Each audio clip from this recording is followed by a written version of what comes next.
There's something that has been has been a source of concern to me, and I think it has to do with the failure of the church in bringing up youngsters.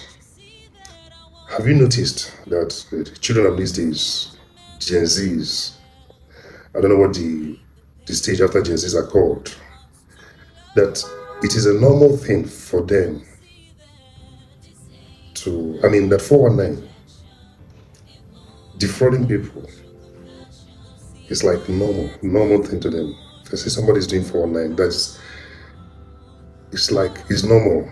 I mean, growing up as a kid, when we heard that somebody was a smuggler, it was almost like the person was like an arm robber. Over time, smuggling is no longer like a bad thing. Now, this generation, that 419, somebody says that my boyfriend or my girlfriend or my brother or my uncle is into 419 and it's normal. Somebody actually says that, I mean, that is, there's no sense of outrage. Also, that somebody is into hookup, that's a normal thing. That's what this lady is doing is, or this lady says that what I'm doing is a hookup. And they even come on internet or social media and advertise themselves. So I think the problem is the failure now can be located in the church.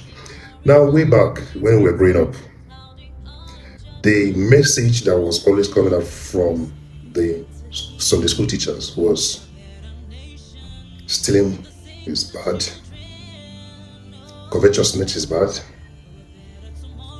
disrespecting your elders bad. We were encouraged to live right. We were actually taught to live right. It was part of the morals that was instilled in us. If it wasn't the church, it was neighbors that were instilling this in us. So we grew up with that kind of awareness that it's actually a bad thing to cheat. But somehow, the message that is coming from church today, church has abandoned that old ways, old message. The message now is 5 keys to success, 5 keys to to kingdom prosperity. How to make it, how to make it, how to make it, how to make it. I mean, you're talking to a teenager. You're talking to a preteen, teaching preteen 5 keys to kingdom prosperity. You're teaching a teenager on how to be successful in life. You're telling him how to build world-class mansions, and that is the core of your message.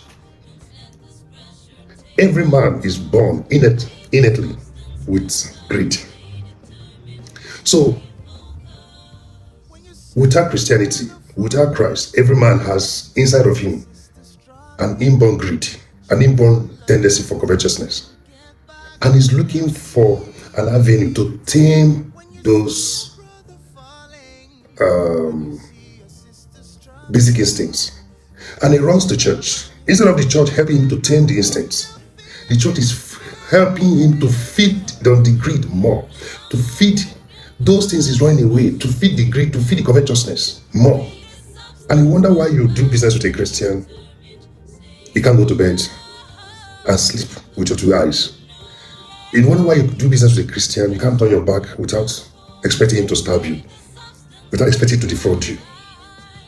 And you wonder why a child in a secondary school, about to write the senior secondary school examination, his interest is in going to places where he is going to be helped by the so-called miracle center, because that's what other people that came before him did.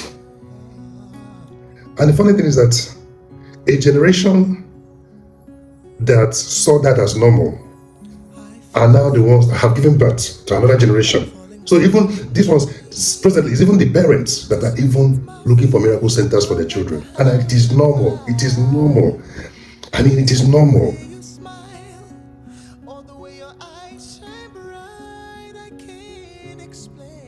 So I locate the blame, the responsibility for the rot in the society on the church.